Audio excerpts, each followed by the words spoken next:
secret for you. I fail and I fall a lot. And I get beat up pretty bad on a lot of them falls. But I always land on my feet, you dig?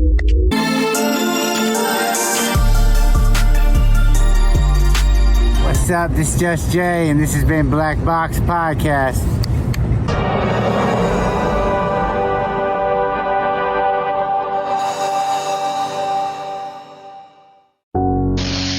My goals comically have never changed. They've always been the same.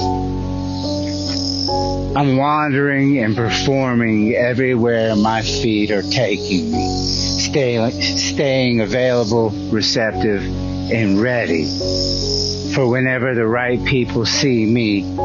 I'm showing the fuck out. Straight up. Man, I don't want to be average. I don't want to just be good. I want to be chosen.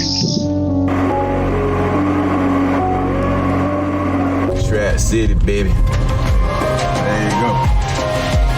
Yeah. My God. Yeah. What's happening? I get a distinct impression that I'm the only white person. You think? What's your love, huh? Nah. Yeah. See what I'm talking about? See, just add me for some work just now. Well, welcome home, baby. You know what I mean? Hell, but anyway, this is my guy right here, man. We getting ready to start the interview, man. We at the trap right now, though, but we finna get out here and go do the interview, man, because shit, I fuck around, start back out there. All right, now tell the story. So, last night, there was a girl and a dude. They got into a fight. Throughout the fight, the girl picks up a rock and throws it through the window, right? And then something afterwards in her head thinks, I'm Superman. She decides to punch through the back part of the window. This cuts her hand, but it doesn't stop her. By the way, there's a baby on the other side of the window. They got cut by part of that glass. I don't know what the last part of that happened. Anyway, back to the chick. She picks up a piece of glass and goes after the dude. I'm pretty good minding my own business. I only know this because of the black girls that were talking about it. I was sitting right here. I know for a fact I was sitting right here because I still got the blood on my shoe from when she slung it on me. Hold on, let me show the blood on the shoe. Wow. All right. And as soon as it hit me, I was like, damn, excuse you. Did she turn around and cop an attitude at me? I wasn't even talking to you. I was like, yeah, that's your blood on my shoe. Hey man, it's really crazy. They look at me like I'm an alien out here, man. You are alien out here, so we in College Park. Hey, ask a million questions like job, where you stay? Tell them College Park, where the chop call. Eat 20 grand, spend $1 grand at the bar. Just at the Trap Hotel. He told me he look like an alien. No shit. Show how live it get in College Park. This is what's happening right now. At the other hotel. Yeah. Welcome to it, baby. I got here at 12:15 Saturday morning. Friday night, Saturday morning. And it was lit. Yeah. He goes, you don't want to stay here. There's roaches. I said, bro, I'm 45 years old. For most of my life, there's always been roaches. You know what I mean? He's like, you saw all that out there? That's going to be going on until breakfast. I was like, yeah, same thing with the roaches. But this used to be the for real stroll. I'm talking about the stroll. It gets lit. Yeah. There's nobody out right now in comparison to that night. At night, that motherfucker is wide the fuck open. Police patrolling through. This one used to be too before they put that gate up right there.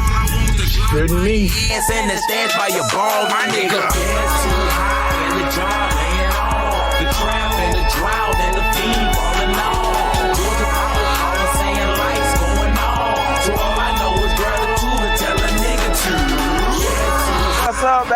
What's up, bro? My God. Hey, the only thing I'm gonna pick on Jay about it, Jay had us go to this shit ass restaurant in the West End, man. You wanna tell him about it? I'm gonna tell him about it. There's a place in Atlanta. It's 77 Oak Street East. It's cool ass shit. Yeah. It's got a cool setup, but they done fucked it up where you can't go in and walk in and order no more. You know what I mean? And he gave up on the play and just wanted to go grab something out of the West End Mall, which I'm gonna be honest with you, shouldn't have been our top choice. You know what I mean? And we could have thought it so much better. There was a Church's Fried Chicken right down the street. Yeah, but I'm black. There was a Church's Fried Chicken right down the street.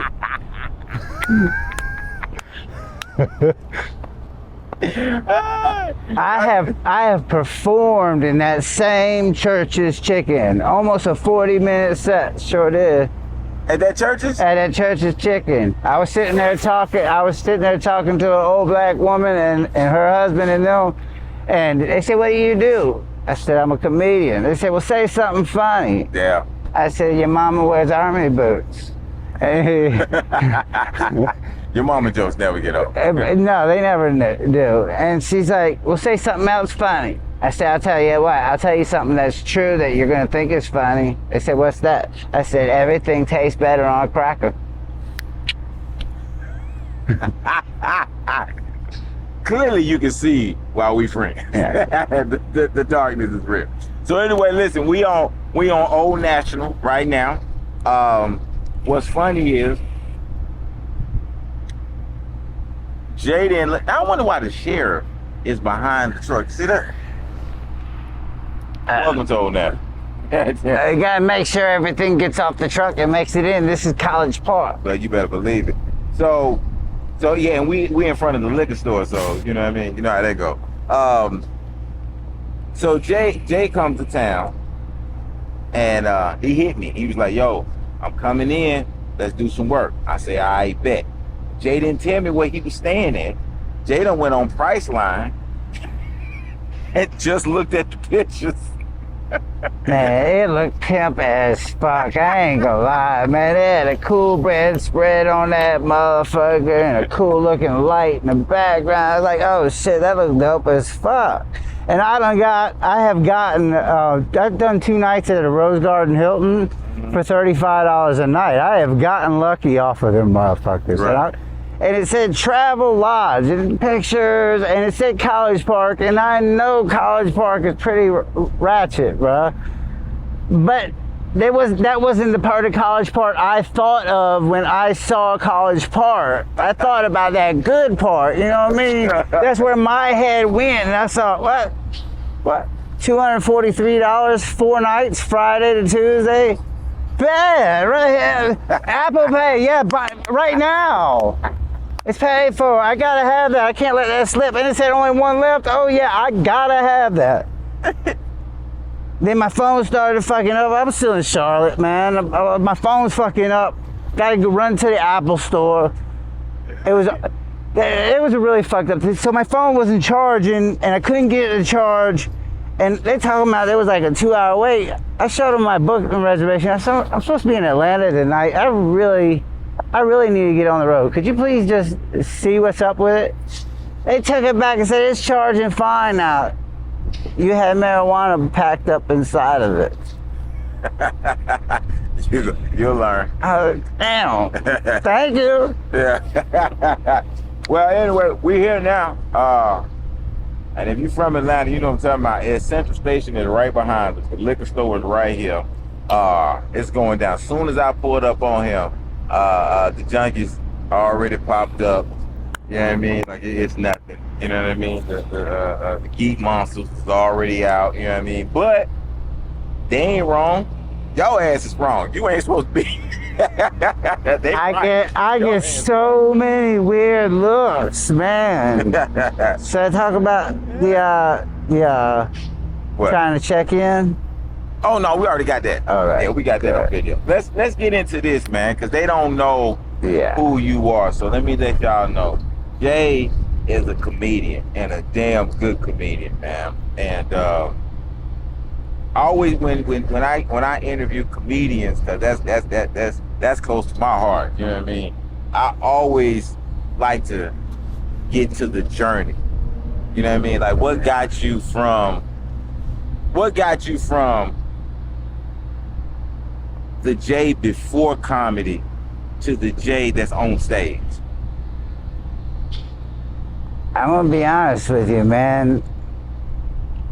I always felt like I was just cartwheeling from one disaster to another. Yeah.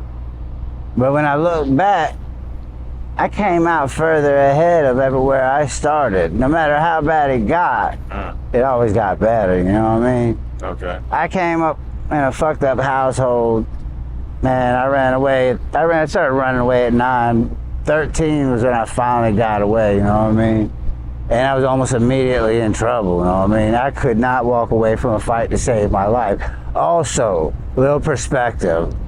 I've lived around blacks almost exclusively since I was 13. So, and I lived in the hood. So I got called cracker almost exclusively my whole life. I say cracker more than anything because of it. Right. So you left out at 13. Right. What was your first main bit of trouble that you got into? Oh, so I ran away at 13. I ended up in a halfway house in the hood of Riviera Beach, Florida. And me and some friends, we walked off in the middle of the night. And it was so cool back in those days. I was 13, turned 14. And we could walk into any store and buy any alcohol. Let me get a pack of Newport. $2.15. Yeah. You know what I mean? Yeah. And but we slipped off in the middle of the night. There was 4 of us, and we came up on Lake Park Marina, and there was a boat, and we're looking for guns because people leave guns on their boats all the time, and we would take them and go sell them. You know what I mean? We keep some, but most of them we sold.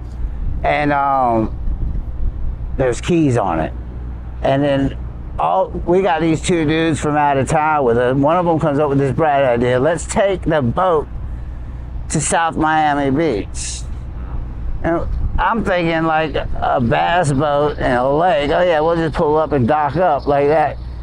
We're just kids, you know what I mean? We take off in that boat, wreck it on a sandbar. 2 of them get caught on the shoreline. Me and the other one soak it wet, take it off. Ended up getting caught a couple days later. And I just was in and out of trouble ever since then, man. I could not stay out of trouble, man. My longest time in was 9 years, and my shortest time out was 7 days, man. So we talking about, I mean, I know, but they don't know. Right. Right, you know what I mean? So we talking about juvie or down the road or both? Oh, so I started doing juvie time in 1990 when I was 12 years old. Started doing adult time at 17. First prison sentence was from 1999 to 2004. Second prison sentence was 2005 to 2007. Next one was 2008 to 2017. You know what I mean? And then I had a parole violation. Was crazy as fuck. Always. Man, I was running like it was a murder charge. It was only 13 months max. Yeah. But I'll tell the story, man. It's good for comedy if you want it, man. Yeah, say it. Well, all right. Matter of fact, let me get my goddamn, hold on, wait a minute. I gotta have my coffee with me. So I was on parole, and I had a sweet ass PO, you know what I mean? He would call 15 minutes before showing up, and I had a girl. It came up as a friend suggestion on Facebook. Turns out this girl was 10 blocks away, and that she really wanted to hook me up with one of her friends. And then I showed up, and she was like, nah, I want that day. So I was like, oh, bet. God just made everything so perfect. You know what I mean? And then I don't know that my PO went on vacation, and I got a substitute PO. and he pulls up. Now, normally before she's 10 blocks away, that's plenty of time to get to the house. He hits me up, and I'm like, all right, like he's on his way, but I don't know he's already in my yard, and I pull up. Yeah. You know what I mean? He's like, man, you're out after curfew, you're going to jail. Now, little perspective. I had almost $2,400 in my pocket. I had a girl I had just had sex with moments before 10 blocks away. And I didn't want to go back. I'd only been out like 7 months, you know what I mean? Like, man, I'm not going back. He's like, yes, you are. Turn around and cuff up. I said, the fuck I am? He's like, turn around and cuff up. I said, make me. And I turned around and got in my car and drove off. You ain't a real police. I am not going to let a correctional officer of any sort arrest me out here. Bitch, you don't even have a gun. I will punch you in your shit. Straight up. Fuck you got going on. Mm-hmm. And so the girl, she was gangster as fuck, man. I pull up to the house. She's got nothing but panties and a t-shirt on. That is it. I swear this. I tell her what happens. She jumps up, throws some slides on, says, come on, we're going to my cousin's house. She doesn't change into anything or anything like this. So I'm thinking, all right, we're going right around the corner or something like that. She tells me where to go. We end up getting on 95. We're driving for about an hour before I'm like, where's your cousin's house at? She's like, Georgia.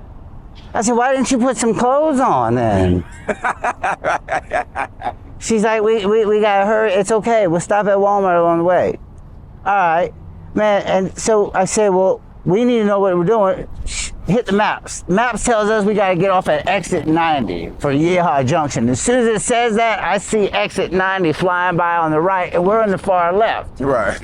I whip that motherfucker 4 lanes, catch that ramp, and as soon as I'm going down, I see cop lights coming on in the background and everything. Like, oh shit! I fuck up. I speed up. I angle left, and then I end up going back the other direction on 95. I end up shaking them just like that. I get off at the next exit, go back north, and we're going up.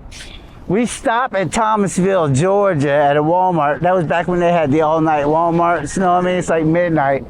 And I get her some clothes, right? And then we drive out to her cousin's house. So I still remember the address. It was 1307 Highway 97. Yeah. Now, some perspective for this, when you get on Highway 97, there's nothing out there, bro. It's nothing but cow fields. Yeah. And then you'll see a broke down bus, and you'll see a camper. There's a dude out there who's got a house that he made out of pallets he stole from Food Line and the Family Dollar, man. And you'll see a row of 100 black mailboxes that say 1301, 1302, 1303. Yeah, don't skip shit. Ain't nothing on that. Yeah. All right, yeah. And so we pull up on her cousin's camper, and her cousin's out on the porch with a floodlight. And her cousin's boyfriend's out in the field. By the way, this is 3 o'clock in the morning. Her boyfriend's out in the field shooting mushrooms with a Tech 9. Brrrah, brrrah. I'm like, oh shit, this is good. Yeah. And Cracker comes up, he's all scrawny and sweated up. I ain't never had no interaction with any meth at this time, you know what I mean? I'm like 30 years old, no interaction with it at all. My first time, but I ain't no saint, I don't give a fuck, you know what I mean? Right. I don't mind getting high. All right, here, how you like doing it? I don't smoke, shot, I do that all, man. I don't do nothing but smoke weed now, you know what I mean? So I was like, I'm gonna shoot it. He's like, all right, I got you. It's a big old huge chunk of glass. I ended up shooting and going out and fucking the girl in the back seat of the car like it was Natural Born Killers, man. I had her all folded up in there, man. I was like, oh, hell yeah, man. Bro, that shit lasted 6 days, bro. 6 days later, I am doing 90 to 100 miles, zipping through all the small towns of southern Georgia, from Cairo to Camilla to fucking Waycross and Jessup. I'm just zipping all over the place, just flying. I got a line of cops behind me. I got 2 helicopters in the sky, man. I avoided 2 roadblocks and everything. 4 hours of that, bro. And after 4 hours, the chick in the passenger seat next to me goes, "Babe, there's nobody behind us." And when she did that, they all disappeared. That's tripping. That's tripping. I'm so amazed nobody called the real police on me running from the fake ones. Yeah. Hey, that what crazy about that is what, you know, for people who ain't jumped out there and you jumped off the porch like that, when you rolling hard, your subconscious will take over. Oh, Yeah. shit. Yeah, it take over. That's crazy. But what I like about that though is how hard the mind is so beautiful. That's why we named this shit the black box. Because we go deep into the brain. The brain, like, think about this, bro. Part of your brain is dealing with your fears or concerns right now. Yeah. You're still on the run. Yeah. And then the other side of your brain is stoked in reality. Yeah. And know that this road ain't winding out of control. So Yeah. you're still able to whip. Yeah. While one part of you was somewhere else, the other part of you was like, nah, that's Yeah. a stop sign. Facts. That's a, you know what I mean? Like, Facts. Same like with people that drink and drive all the time. Yeah. You know? So that was 6 days in. I went to a hotel room and crashed. By the way, I paid for almost everything at Walmart giving me money. okay. Walmart gave me a whole lot of money because I would clean their parking lots. Mm-hmm. I would go around and pick up receipts. And then I would go inside and find items on the shelves and take them to the customer service, and they would give me cash. And so I traveled city to city. I would talk to Google, like, Google, Walmart's in Columbus, Georgia. Yeah. Well, I had blasts in Columbus, Georgia, man.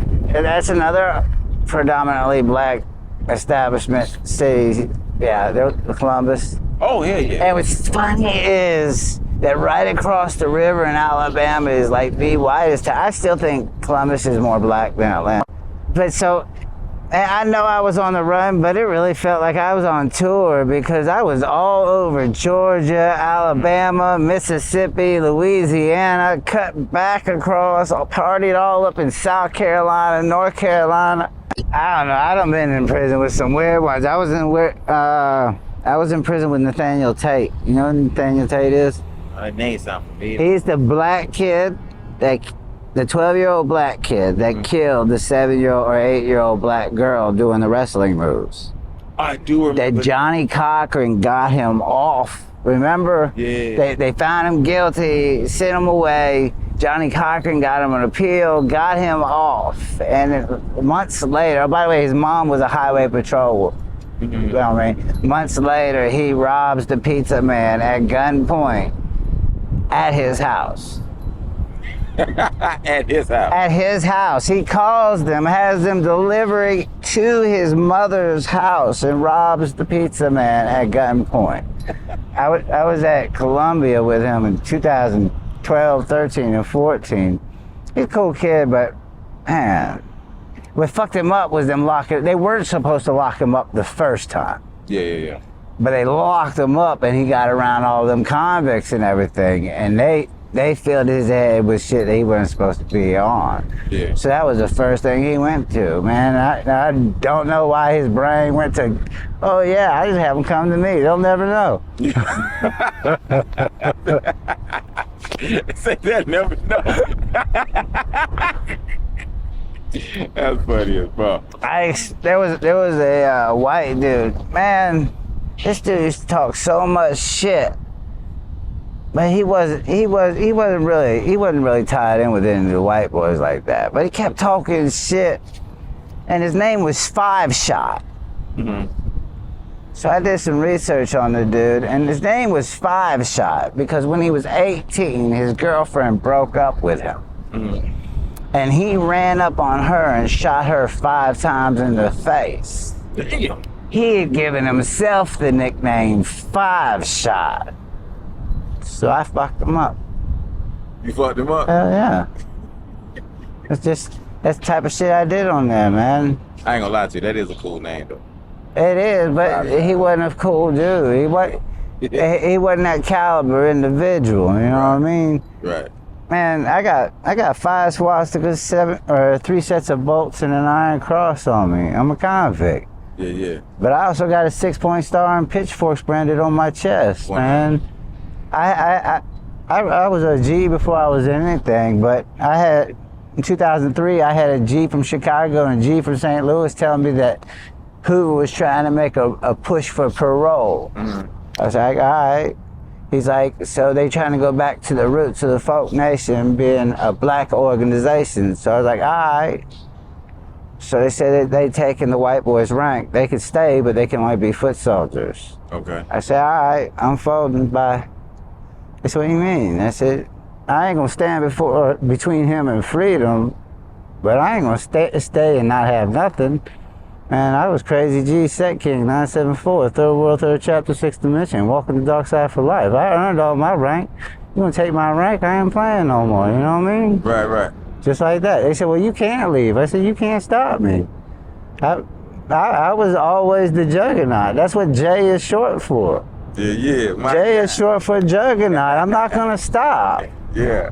Man, they told me it would be 3 to 5 years in comedy before I got my first paying gig. I got my first paying gig 4 months in. 8 to 10 years before I got a headlining gig. I was 9 months I got my first headlining gig. I was on the road by 11 months. Man, I've been banned from every white establishment in the city of Charlotte because they said I'm racist. Yeah. You know what I mean? I picked up so many haters along the way, and all I did was Let me say this though. honing my craft. Why are you saying that? Okay, so I got to give a little context to that. When he say he's been banned from the establishment for racist, for being racist, it's the other way. Like you would think that it's the way that you would think that, you know, when because he's white, so you would think the racism is toward black. It's not. It's actually the other way around. It's the craziest shit. It's the other way around. So that is true. So I had a bunch of them start rumors on me, man. I had one of them, this tall kid, I don't know, 23, 24. He was going around telling people he almost fought me, man. that wasn't here though. No, that was in Charlotte, man. Yeah. And I've never almost been in a fight. Straight up, every time I felt the need that it had to go there, I just hit a bitch in their shit. Yeah. I know the rule of fighting. If I hit you first, I got a better chance of winning. Supposed to. Yeah, that's it. That's the rule of fighting. He who hits first usually wins. That's it. Yeah, ain't no rule. No. The rule is win. So, but he got a whole bunch of points off all these other pussy motherfuckers because they see me. They know what they think of me. And then this motherfucker going around talking about he almost fought me. You almost fought Jay. Oh shit. Oh blah blah. Man, that's false points right there, man. Yeah. You know what I mean? And I didn't see him at all for over a year. Almost 2 years go by, and then I pop up at a black spot up in Charlotte because I'm still allowed to perform there, you know what I mean? And he's there, and as soon as he sees me, his eyes get huge, and he takes off running, and he runs in the bar, he's telling him, keep him away from me, keep him away from me. I got the black hose, he pulled a knife on me and got between me and that dude, man. And I don't understand that at all, man. Because he's scared. You know what you're going to do. That's what that is. But it's none of his business. I saw black folks fighting last night. You know what I did? Watch. I sat there, smoked weed, watched, and minded my own business. I'm not going to get in the way. No. Yeah. Bro, do you know how many times? Bro, I was at a spot called. You gotta remember though, you talking about a comedy club. Right now, when you stand there, that's the Trap Hotel. Now you don't need to jump in that. Let me see your block. Let me make sure your block's still recording. I hope it is. Yeah, you good. You good. Shout out to Zoom F1. That's what that is. Zoom F1. In fact, this podcast is brought to you by Zoom F1. Okay, it's not, but it should be. Okay, so if y'all see this shit, y'all holler at me. Hashtag Zoom S1. Yeah, fuck with it. All right. Did we finish the story? Which one? The one where we was on the highway. Okay, so kind of sort of. So 6 days ended with that. I got a hotel room. I crashed a little over 24 hours. I wake up, start my day, and I meet some Mexicans, cool people. We're in a spot outside of Carroll, Georgia. And these dudes are shaking meth in 5-gallon buckets with paint shakers. You know, the ones you see at Home Depot and Lowe's. And it's really cool how they're doing it because they put in, I won't get into the recipe details, but they're putting them in these 5-gallon buckets. And they've got these nipples rigged in on top of them, right? So they can shake them and then burp them at the same time.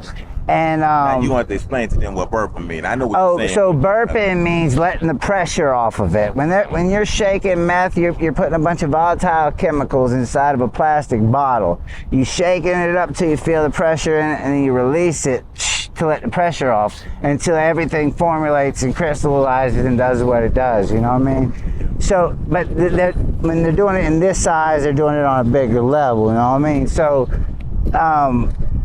yeah, day 7, I learned how to make meth, and then so here I am just traveling. That's all I would do. I pop up at a city, hit a Walmart, get me a little bit of money, catch me some homeless people. Hey man, ice, bop, make some money. I hung out, man. I had a blast. Had a party with some people out in Louisiana, man. They had you like crawdads? Hell yeah.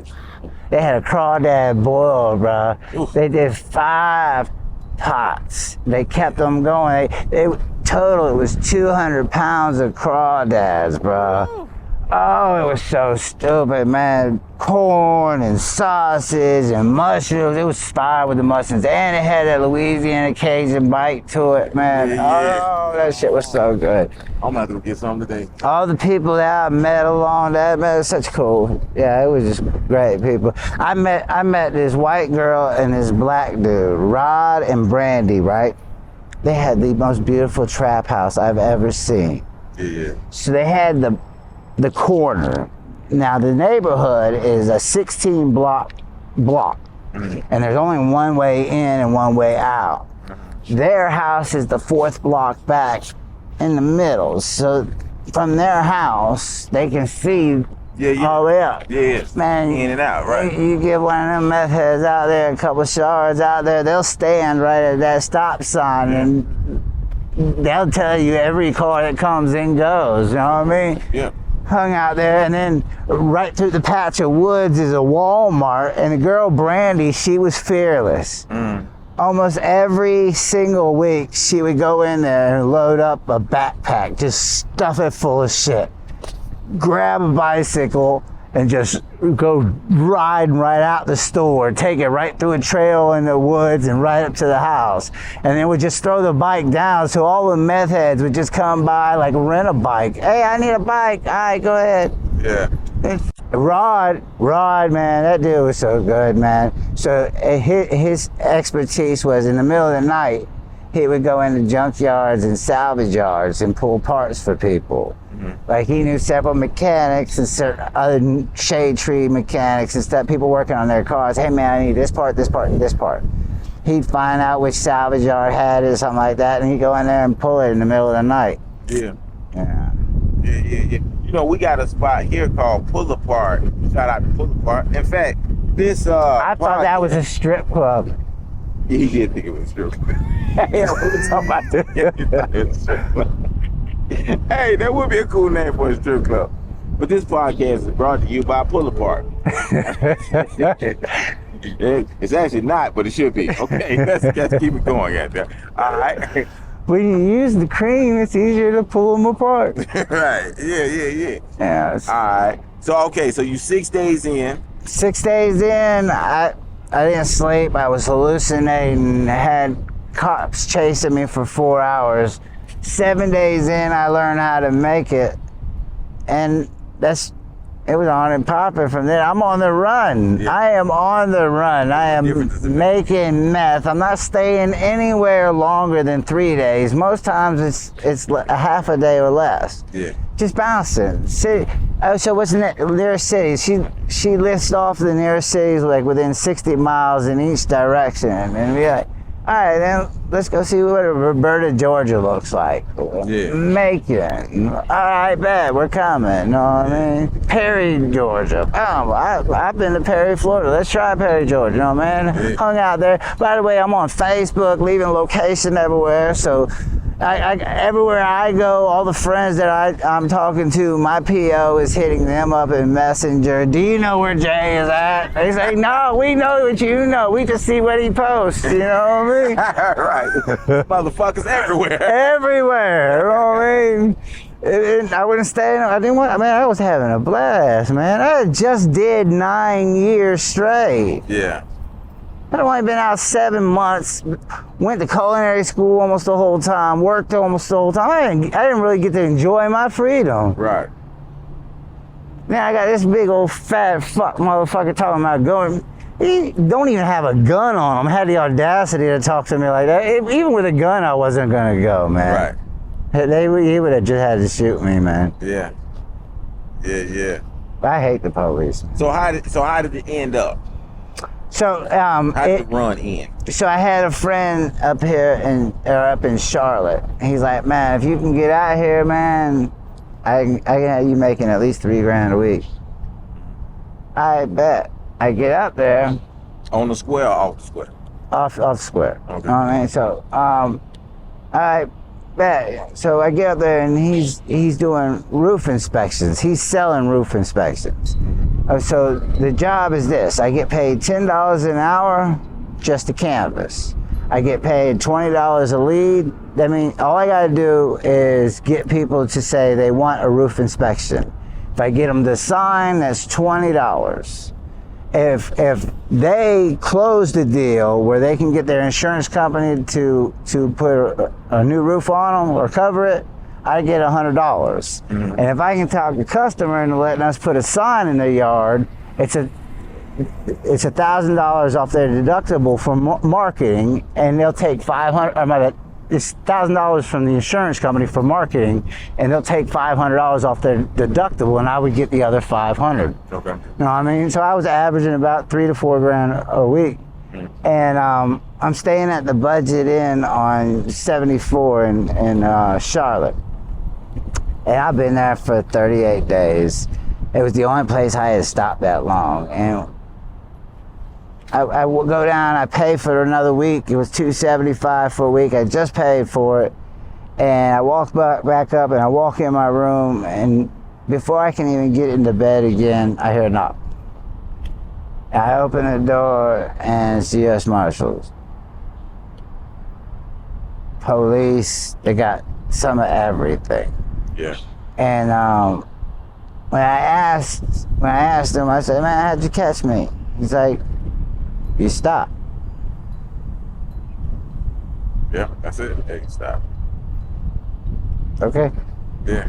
And when you stop, they bring everybody. Yeah, and North Carolina has some kind of shit where you gotta have an ID when you rent a room, and I fucked her. I could have given them a different ID, and I fucked around and gave them my real ID. Imagine during this whole time, did you ever consider leaving the country? Do you think I stick out here? Okay. Well, coming up next on Blackboxlol. Yeah, true story. Okay. All right. Well, let's get into this, man. The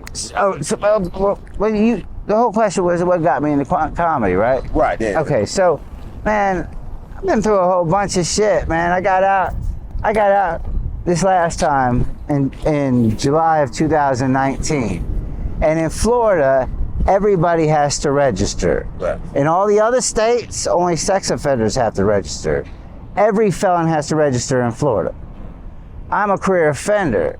they've got certain things that if I don't do, that I get arrested for. You know what I mean? Like if I don't let them know where I'm living within 48 hours of being there, it's a second-degree felony. They let me out, and I went and registered on July 11th. I showed the ID that the Department of Corrections gave me. Right.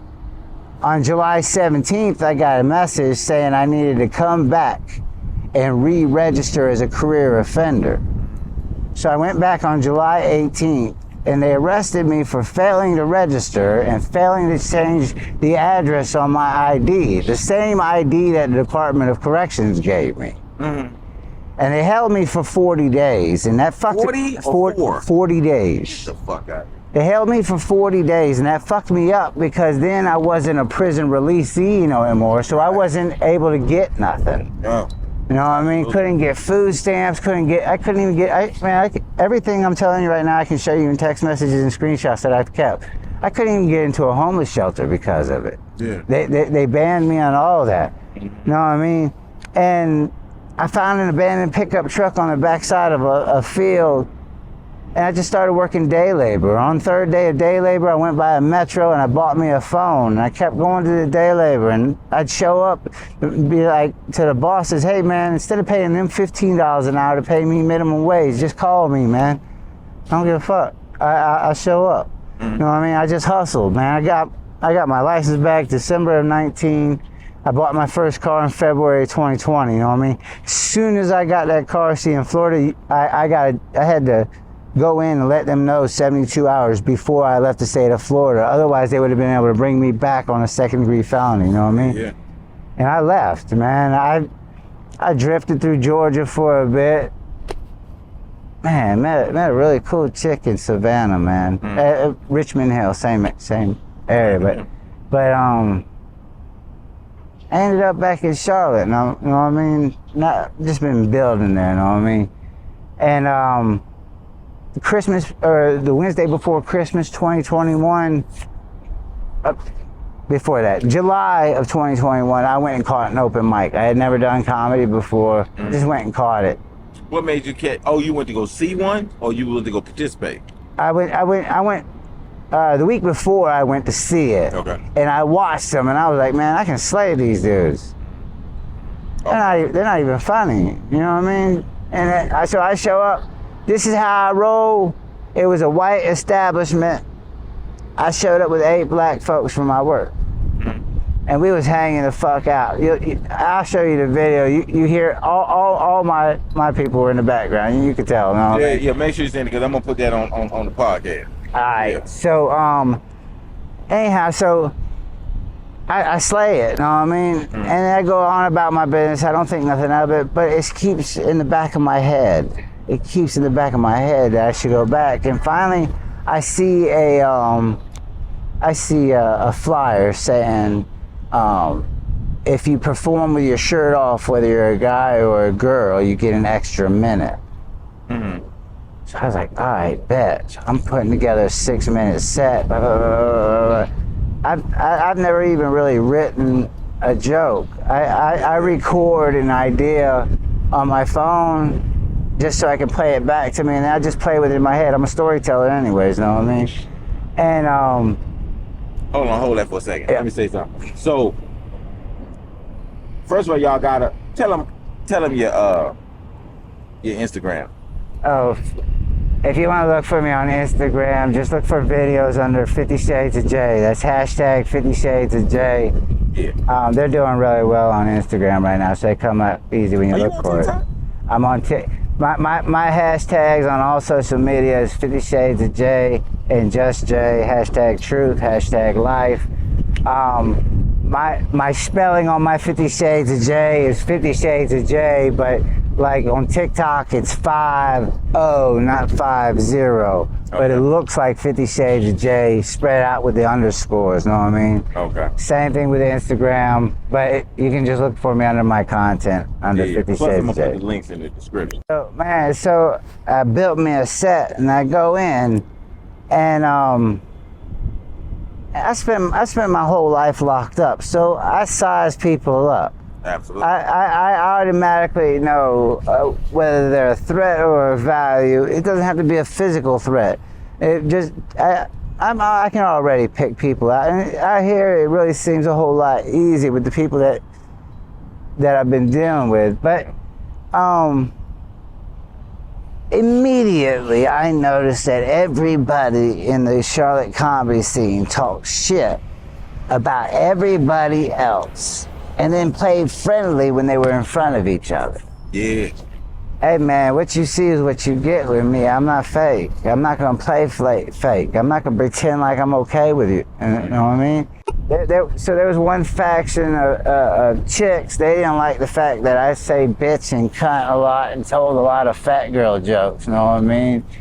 And then there was this clique of younger ones, like the one I told you about, that said he almost fought me. His friend banned me from his mic for that same reason.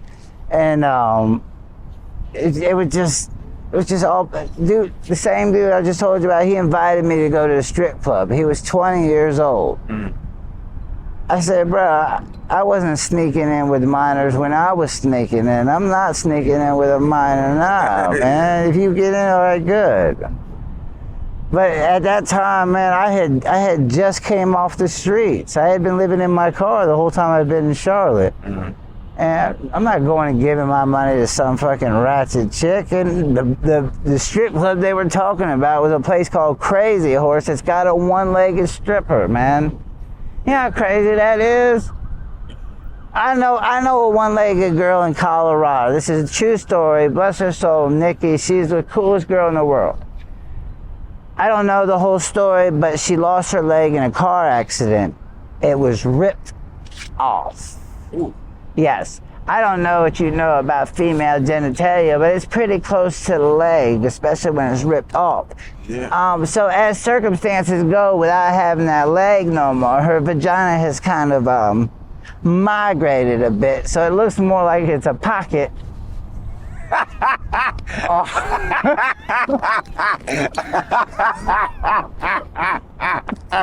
Hey man, fuck this. Well, podcast over. I'm leaving.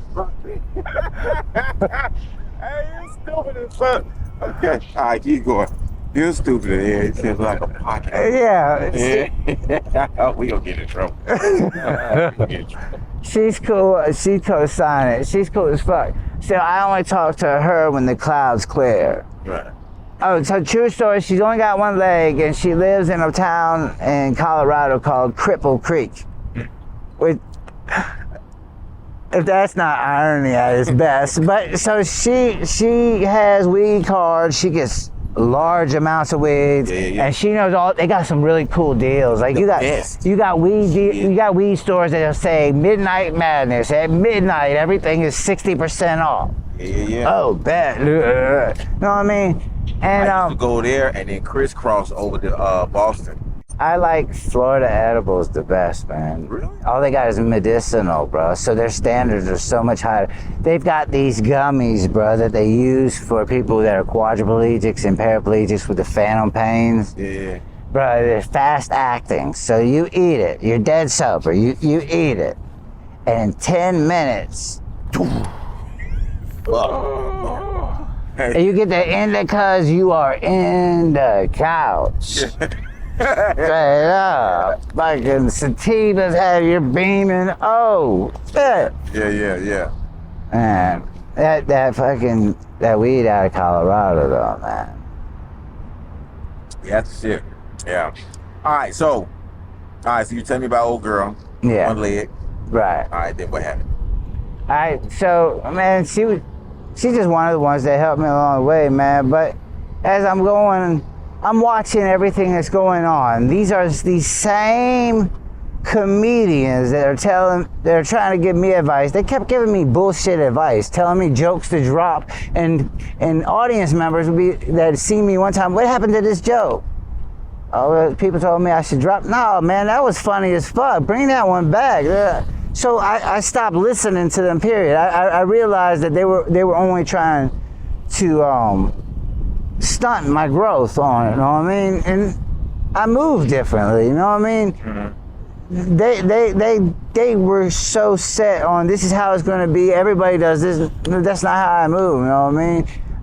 No, going to the same places, which means I'm going in front of the same audiences, telling the same jokes over and over is not the way to make me better as a comic. That's the way you, no, watch me.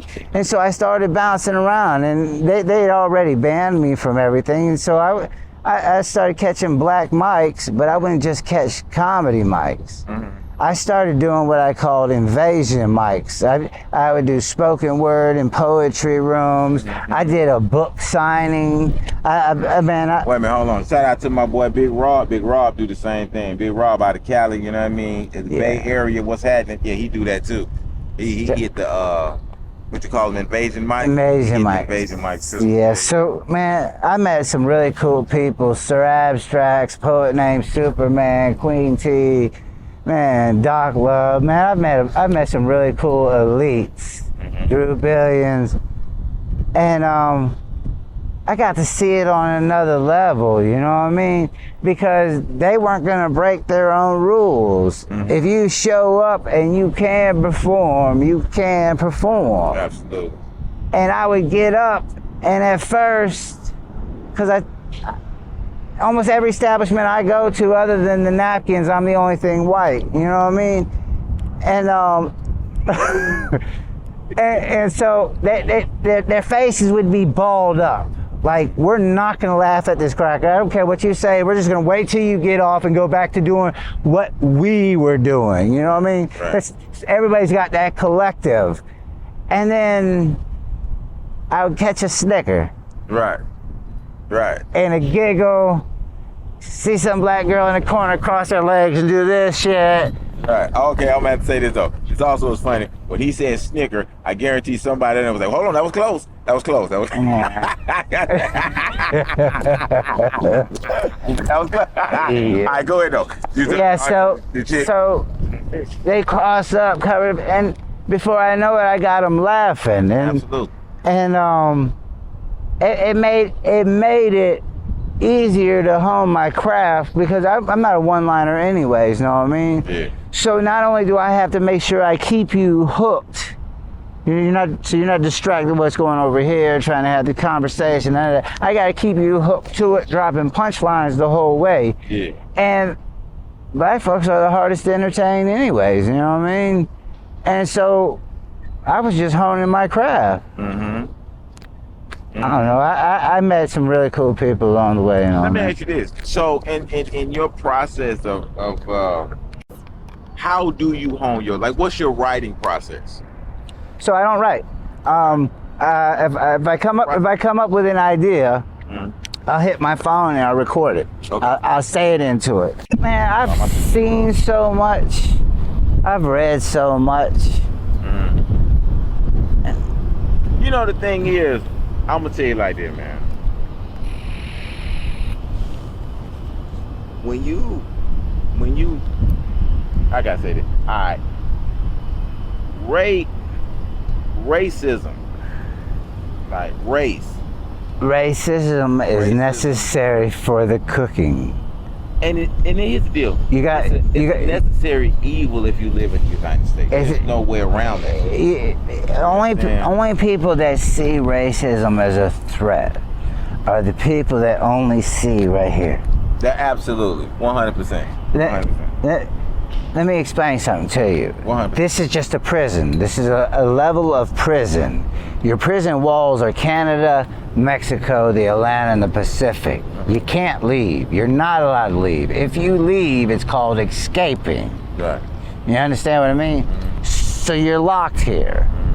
Everybody that's here is going to keep doing what they're doing. Racism is the only thing that's keeping everybody from just jumping in and making what they're making. So instead, you just got your one cousin or your uncle, I'm going white.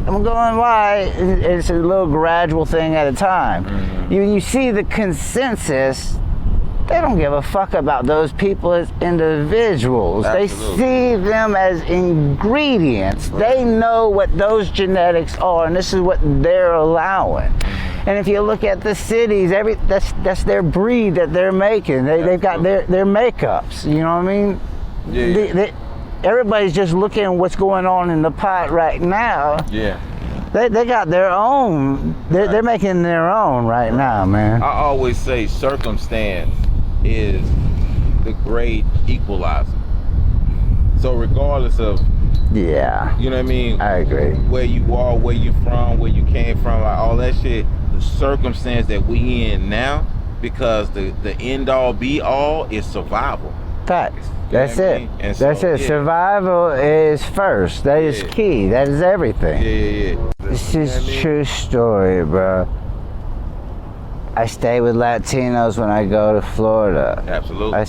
Usually I stay up with black folks when I'm up here. Black folks in Missouri, Nashville. Man, I've got some of everything. R&B singers in Charlotte. Man, I just do me. R&B singers? Yeah. That's funny.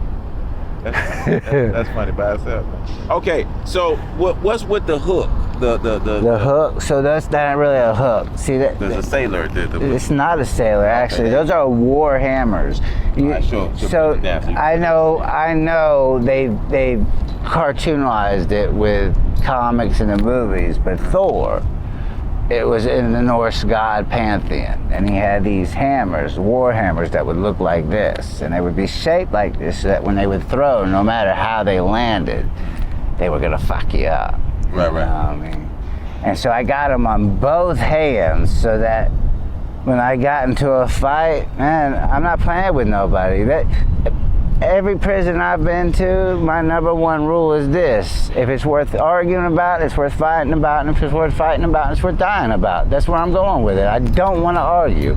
Yeah. Know what I mean? We're going all the way. Yeah. And so I wanted to make sure, hey man, I put them hammers on them motherfuckers every time. Oh my God, my dog. And then the knuckles, too far gone. Yeah. Ain't no coming back. Ain't no coming back. Yeah, that's it. Yeah. Cause I had already gone too far. Too far. Yeah. Only like one-way streets. That's Yeah. it, bitch. We not coming back. Yeah, absolutely. All right. So let me ask you this, man. Cause good looking guy. Shit. Where's your lady, man? What the fuck going on, man? Where the ladies at, man? Man, Where the hoes at? I don't know. I had a girl I was fucked up with. She was in Miami. Now she's up in North Carolina. I don't know what she's doing. She hit me up the other day, and that kind of just fucked me up. That fucked my whole rhythm up, because I had just hit that point where I wasn't thinking about her no more. You know what I mean? Yeah. And then she ain't talking now, so it just let me know it was just some fucking head game shit. Yeah. You know what I mean? But I got a professional Instagram account, and I've noticed for like the last 2 weeks she's always checking my shit out. But I ain't say nothing. So is that the if we honest, every man, and I will argue every woman, but I ain't a woman, so I don't know. But I know every man has that one woman who was always the recoil. You know what I mean? That's that one that could always kind of pull you back until you decide, you know what?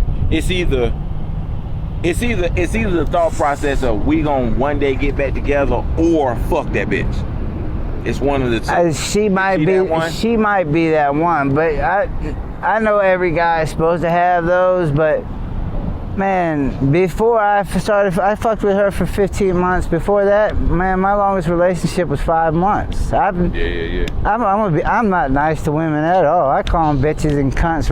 You absolutely cannot act like a bitch and not expect to be called one. Yeah, absolutely. You know what I mean? I'm not into worshiping a bitch. I'm not a feminist. I am a man. I don't beat up women. I don't rape women, but that's because I'm a man. I don't do that shit. But I also don't let women talk recklessly to me and fuck. That's just insulting as fuck. You know what I mean? I have no patience for it. You know what I mean? Yeah. And I don't know how she got through, man, but now it just sucks that she did, man. Yeah. Well, you settle up. Everybody do. at some point. I've also spent almost 23 years of my life locked up, and I think that also fucked me up a little bit socially, because I was getting locked up at teenage years, and I read somewhere that you stop aging socially the day you got arrested. You get locked up, yeah, absolutely. Well, I started getting arrested in 1990 when I was 12. You know what I mean? So my social growth. And it's sporadic. I'm gonna be honest with you. A lot of the reactions you see crazy white folks and black folks having in Walmarts, you know, the ones where they be tampering. That's the type of shit I was doing. I mean, I actually almost had one like a week after I got out. I was at a Walmart, and it had this. I don't know why they had closed every register down in the Walmart at the end of a work day. And they had one register open with their oldest employee at the register. So it's taking forever, and I'm all the way up. I finally make it to within like 7 people. I can finally see the bubble gum and shit like that, you know what I mean? And this little boy and this little girl come walking up like they're looking at cell phone cases. That's all that's right here. It can't be more than 7 or 8 years old, right? And so first this little boy, and then he calls, hey, check this out. And he's showing her the fucking cell phone case. Motherfucker, you can't even afford a cell phone. Right. And next thing I know, this fat ass couple, man, fat ass redneck and his old lady come up with their cart, and it's got at least a month's worth of supplies in this motherfucker. It is loaded. And this fat motherfucker looked me right in the face. Like I was just that stupid. Hey, we were already here. They were holding our spot. Motherfucker, I have sat here for the last hour and a half. I know exactly who was in front of me, motherfucker. And he's like, well, I'm just saying, if you want problems. And when he said, do you want problems? I come out of my shirt. Immediately. Motherfucker, damn right I want problems. What's up? And as soon as I did that, a little old black lady reaches out and touches me on the arm and says, babe, you're not in there anymore. Yeah. And that brought me back. Yeah. That really brought me back. But I was ready to launch that dude. And I ended up getting kicked out of the Walmart. Couldn't even buy my shit. Because that motherfucker jumped me like that, man. I should have just laid that motherfucker out. Yeah. I run into this shit like that all the time. The number of people that say just off the wall shit to me, man. Yeah. I've DoorDashed or GoPuffed in every city that I've been to. I had one dude. This dude couldn't have been more than 5'8", 140 pounds. Little white dude, wore pink shorts and a yellow shirt and flip-flops. He answered the door with, motherfucker, I'm about 2 seconds away from slapping the shit out of you.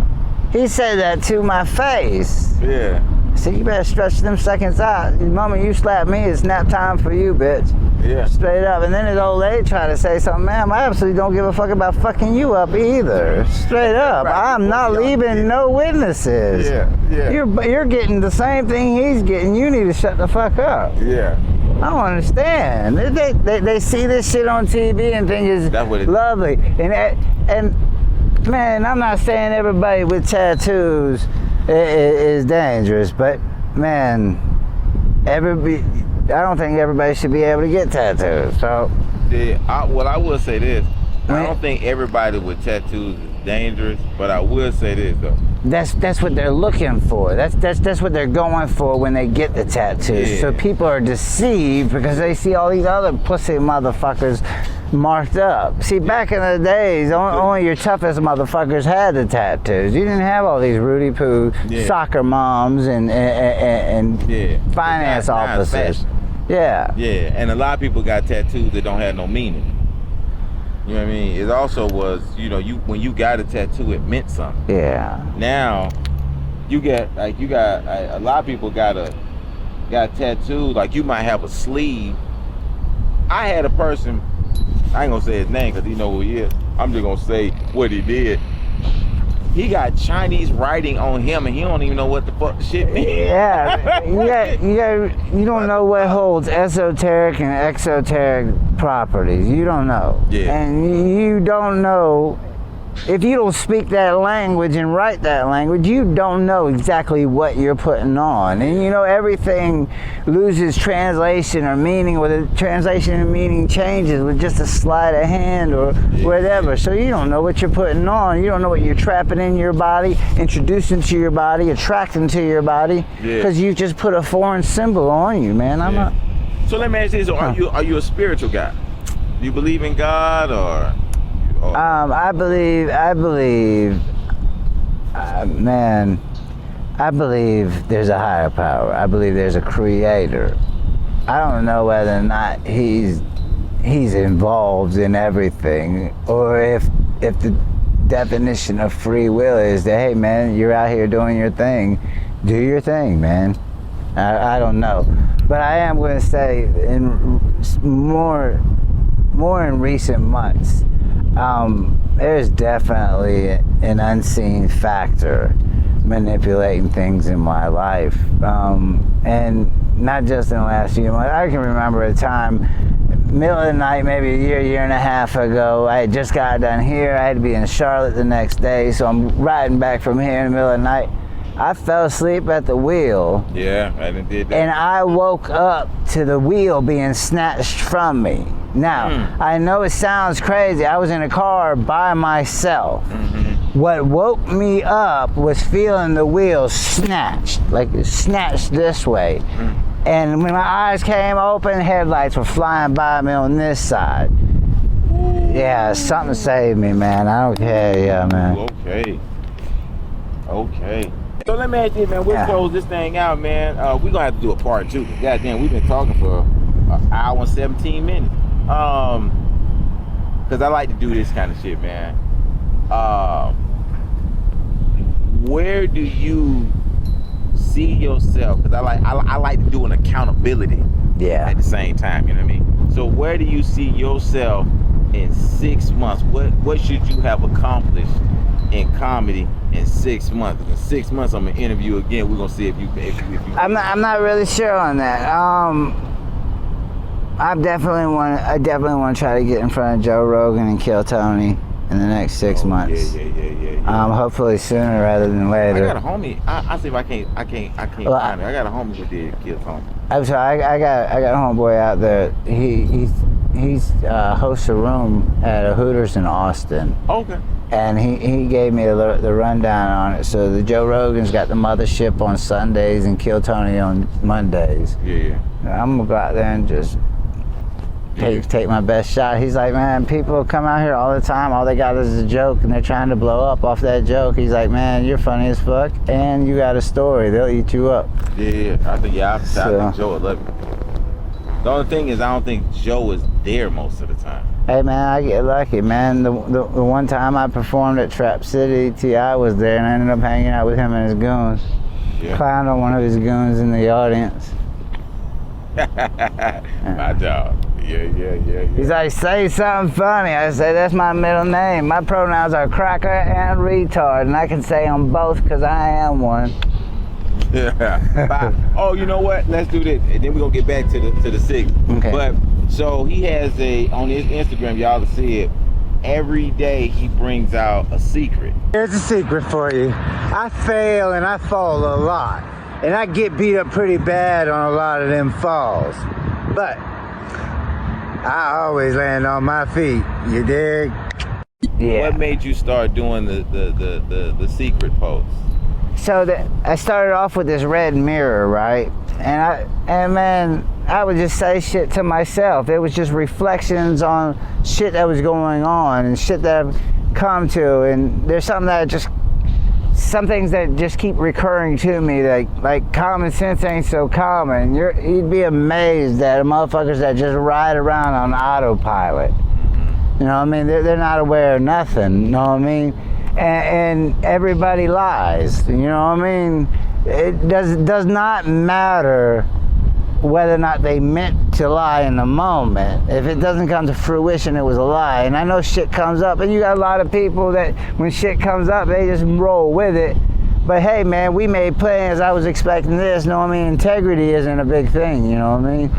So that's just where I've been at, and I've been trying to grow as a person. I'm 45. I really don't know what I'm supposed to be doing out here. And I'm amazed at the number of people that come to me for relationship advice. I never could keep a car or a job longer than 3 months, or a girl longer than 5 months. I have been Peter Pan my whole life, you know what I mean? I don't know why people are coming to me for advice on anything. Right. You know what I mean? But it happens. And so it was just reflections. And then I started doing them every day, and I see more and more people, hey man, stick with them. Those are really good. Those are really good. And sometimes I switch them up and I'll say something funny. And like today, it was something simple. Hey man, you can have a great day today. All you gotta do is go have it. That's it. That's all you gotta do. Just go have it. And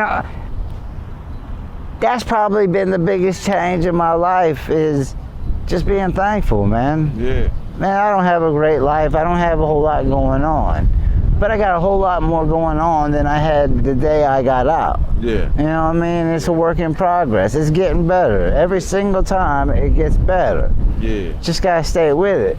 The only time it gets worse is when you start panicking and start trying to control the outcome of shit. No, man, it's gonna get better, bro. Everything. It's just like a good luck streak. Good luck streaks, bad luck streaks always come to an end, man. You just gotta hang in there for it to get better, know what I mean? Yeah. Hey, I'm gonna say this, and y'all listen to this in the comments, man.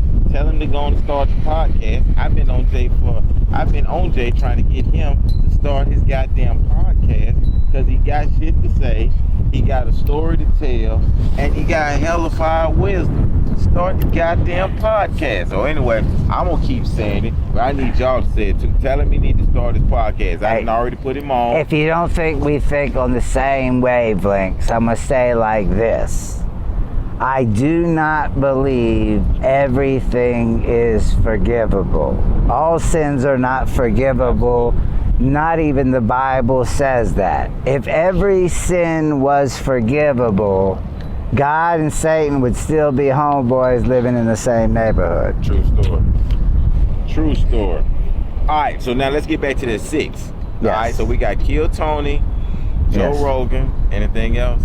I'm just gonna keep doing what I'm doing, because I'm not your average comic, bro. Yeah. I'm not part of any scene. I'm not tied into anything. I don't even live in Atlanta. I love Atlanta. I think I'm really gonna try to find a place to stay here, man.